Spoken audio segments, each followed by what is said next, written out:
Hi, Neil from UKSA. So you just learned all about performance analysis and the theory behind it all. Now you're going to put that in practice. So you're going to be an analyst, okay, for this next section of the project, okay? So you're going to gain some valuable experience and do a practical assessment here, okay? So the first thing you really need to do is choose who you're going to analyse and who you're going to assess, what player. I'm assuming it's going to be a footballer. Ideally, if in practicality, it's probably going to be your peer, someone sitting in the room with you right now.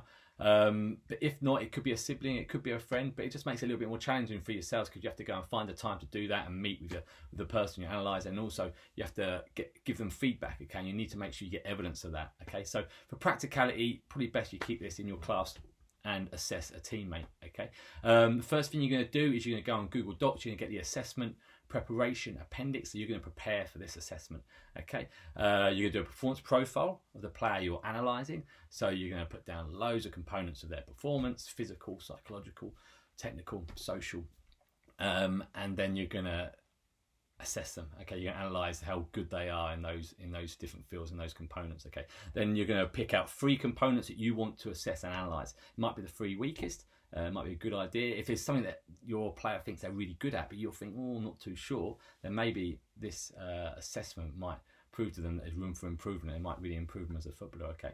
So you pick your 3 components next that you're going to analyse. Now, for ease and practicality, I've suggested a technical one. So maybe passing. So you could do a little tally chart. You could watch them playing a game or watch a video of them playing the game if they're not still playing now.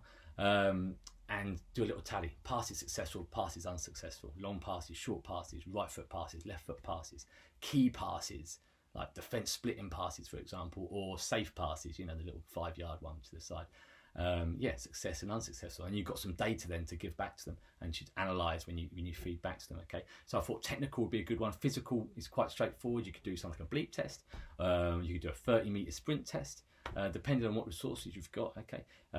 Press up test.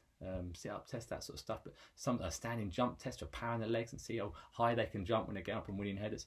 Okay, so a physical test is another option for you. I thought would be quite straightforward. And then the last one I thought would be psychological. Okay, you just study sports psychology, so a psychological questionnaire, 10 questions to find out what their mental state is like and how strong they are psychologically. Okay, but you don't have to use that. You can use biomechanical and get some video. Depending on what resources you've got. If you've got some cameras, you can slow down and you can do some biomechanics where you're looking at running technique, changing direction. Again, you can look at how well they jump and look at the technique in that. So biomechanics is an option. Another option is motor skills, so things like agility. Do Illinois agility test, for example, and time that, or a T-test, because obviously agility is really important in football. And so you've got your options. You don't have to do the 3 I've decided, but you need to go onto the appendix, the assessment preparation appendix, and create some raw data sheets, okay, that you're going to take out for your assessment, that you fill in, that you upload to the platform. So we need to see sort of, you know, the data you've collected, so your answers from your questionnaire, the results from their 30-metre sprint test, how many times have they done it, you know, to make sure that it's reliable. Have they done it 3 or 4 times? Can you compare that against norms data, and so on? Okay, so once you've uploaded all that to the platform, you can then move on to the final section where you're analysing that data, and then you're giving your feedback back to your player and making them a better player. And again, there's an appendix for that. The appendix is the assessment feedback report, okay? You complete that, upload that to the platform as well, give your feedback. So we need observation records completed by your tutor. If you can get visual evidence as well, even better. If you can get pictures of you doing your assessments, pictures or video footage of you giving your consultations and giving your feedback back to your client, then that makes the evidence even better as well. Okay, to get your top grades in this, your merits, your distinctions, we're looking for specialist skills. So if you can imagine a performance analyst in a professional football club, what sort of skills do they demonstrate? So obviously in previous lessons, hopefully you've discussed that, what sort of skills you need to demonstrate to get those merit distinctions. And then you just got to do the assessment and give the feedback accurately and effectively.